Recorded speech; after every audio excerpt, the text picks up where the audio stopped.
Hello, Yizhao Martins, licensed marriage and family therapist, couples therapist.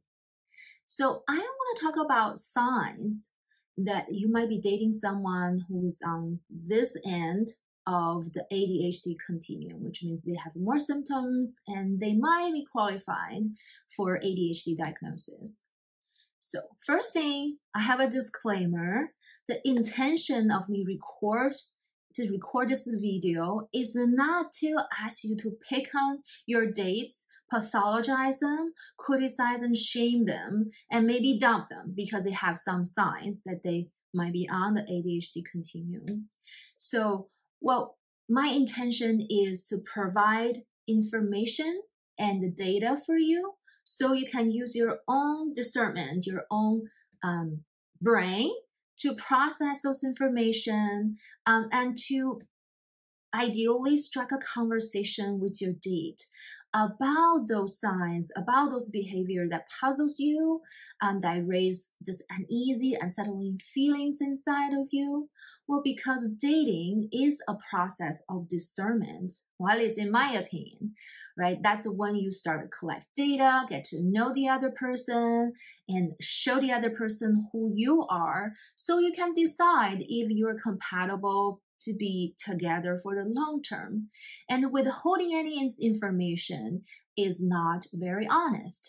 And down the road, it may backfire. So if you want to put your best intention in dating, it's better to be honest and to be frank about who you are, and also to be honest about what you see in the other person, how that make you feel. Right? So, and I know it's very challenging to identify those signs that someone may be on the continuum of ADHD. Well, for a couple reasons. First, the person who's actually on this end of the continuum may not be aware of that they are having more ADHD symptoms. They may just think this is who I am. I've always been. I got criticized for that, but maybe that's just part of my personality, right? So they're not aware. And some of them might be aware and have some ideas about where they are on the ADHD continuum, but they get caught in their shame ball part. If you watch my videos before, I talk about the shame ball. That's a part of your psyche that shuts you down. And they're so afraid to show the other person or admit and share who they truly are, that they have these challenges because of the fear that they could be kicked out of the dating game and nobody want to be with them and they will be alone for the rest of their life. That's a reasonable fear, right? So they may not disclose. Another reason is actually quite hard for the general public to have enough information to detect that someone is on the continuum of ADHD. Well, disclosure, before I was trained specifically in assess and to treat ADHD and specialized in ADHD treatment and ADHD impacted relationship treatment, I had no idea how to tell someone if someone is on this end of the ADHD continuum. And yes, in graduate school, we spent some time, maybe less than 30 minutes, to talk about the DSM at the time 4 or 3 diagnosis of ADHD treatment, of ADHD and all these criterias. But they keep changing, and then also after I passed the test, I forgot all of them. And I did work with kids and I was pretty good at spotting kids with ADHD, but adults, especially when you're dating, that radar just not on, right? So it's understandable that you will not even look and think about ADHD when you date someone. The last is ADHD shows up differently for people. In children, different from adults. Women, different from men. Everyone's ADHD look a little bit different. There are similarities, but there's also varieties of how they present, how it's challenging for that particular person. So we can't really make any generalization in that sense. And if you date someone, you want to know what it's like for them instead of just saying, oh, all ADHD people are like this and you fall into that category, right? That's not very respectful. So now here we go. Now we know it's challenging to spot it. That's why I'm here. I have experience in working with this population, see them in relationship, observe them in life. Here are my tips. I summarized 8, in Chinese, that's how I like 8 different signs of people with ADHD, and I will tell you. So it's chronologically, I pace it like you just start dating someone, say the first date or second date. And you notice first thing that they're habitually and consistently late for your dates. At the beginning, they may try their best to be on time, especially they've been criticized for being late and they know that about themselves. So at the beginning, they will try everything to be on time. And you may notice that they tend to come in the last minute and look all disoriented and rushed and stressed about being on time. That could be a sign that they're not planning time properly, not giving enough time for their planning their dates. And it also may not show up as obviously if you're meeting at one of your house, right, where you live. There's not a specific time that you have to be there. You're more relaxed about arrival time. Then they can mask it or they can cover things up very easily. But if you're meeting at a certain venue, so you're going to a show or a concert, that you have to be there at a certain time, at a certain location, with a certain amount of planning ahead, like getting tickets, making reservations, all these preparations, right? And then this might show up consistently if you see them long enough, that they are really challenged with that. It really stress them out. They are really having a hard time being on time, get everything together very consistently. Not just one time, 2 times, you can give them slack, right? But if they're consistently doing that. So as you're observing them during dates where you are not watching something, you're say, you go for tea, coffee, drinks, or dinner, sharing a meal, that you have face-to-face contact and have conversation. The second sign is you may notice that they talk nonstop. And it feels like they are using you. They're talking through things and process in their brain while they're talking to you. So there's no filter. It's not that they have contemplated on this thing and they just share a very thoughtful opinion. Things just blurt out, right? And sometimes some of them may not be appropriate, may rub you on the wrong way. Or those are generally at the early dates, right? Or you may notice that being on date with them is tiring because they constantly pay attention to other things, like their phone notification, or if you're having a date at home, they always turn the TV on, so it's always in the background. You can't really have a quality time together. They always get distracted by TV. Or when you're out and about and people watching and you're having something to eat, their attention get grabbed by somebody else looking interesting or weird. And it's constant. Attention goes to somewhere else. So you feel the connection between the two of you is always interrupted. And you have to come back to it. And coming back from a distraction takes extra time and energy for people with ADHD. So you might notice that transition is hard for them as well.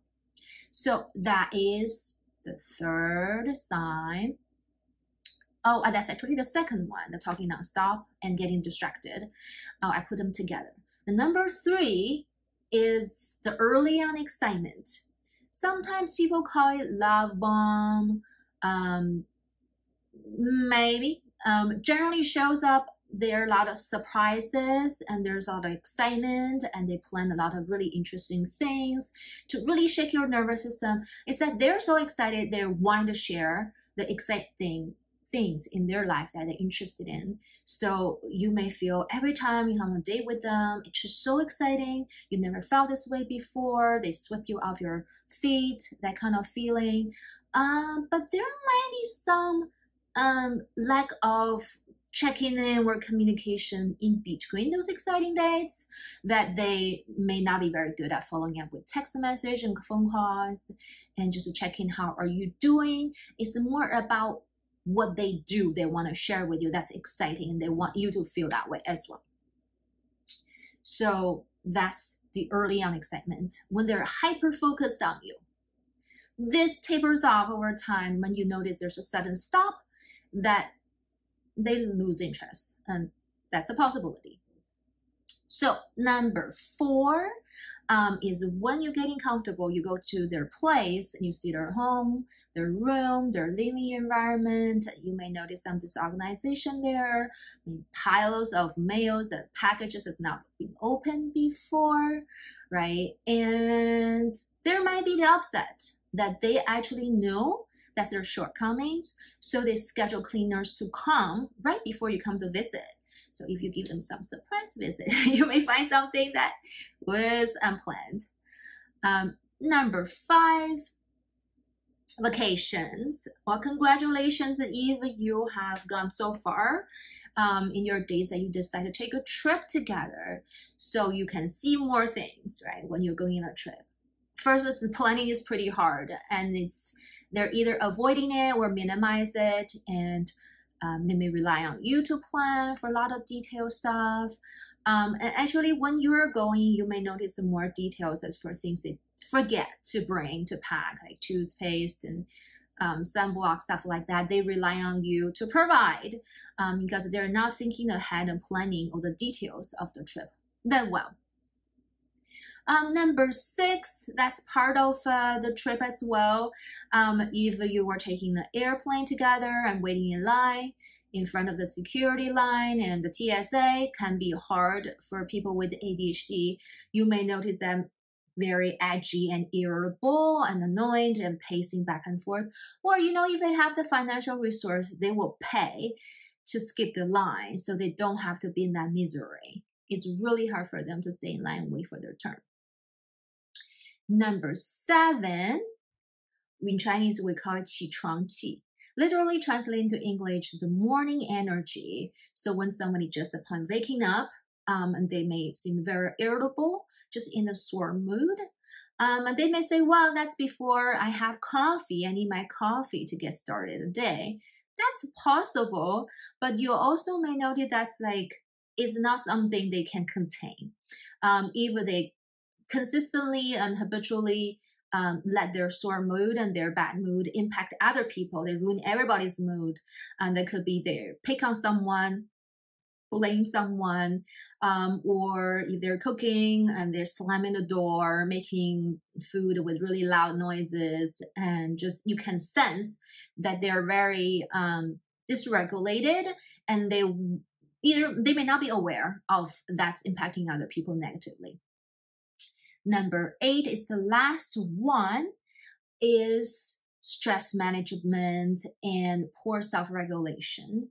So it shows up as whenever they're stressed at work or in their personal relationship, or they are just bored, they may grab anything externally for pleasure to distract themselves from dealing with those things. A difficult conversation, approaching deadline, repetitive task. They may go for anything that bring pleasure to them, say sweets and sugar, marijuana, caffeine, alcohol, other substance, porn, games, gambling, sex, exercise, anything that bring them pleasure temporarily to kick in that dopamine for them, so they don't stay in that low place, and that's not motivated, and that's in pain, that resist and avoid. So here are the 8 signs I shared with you. I'm not saying if they have any of those signs, they're definitely ADHD. That's not what I'm saying. But I encourage you to take notes when you're dating, have a journal, and notice what's bothering you and how many of those signs they checked, right? So you may notice I'm starting a series on dating with ADHD. So in the future sessions, I will talk about how do you discern and how do you bring it up and talk to your dates about their ADHD. Well, stay tuned.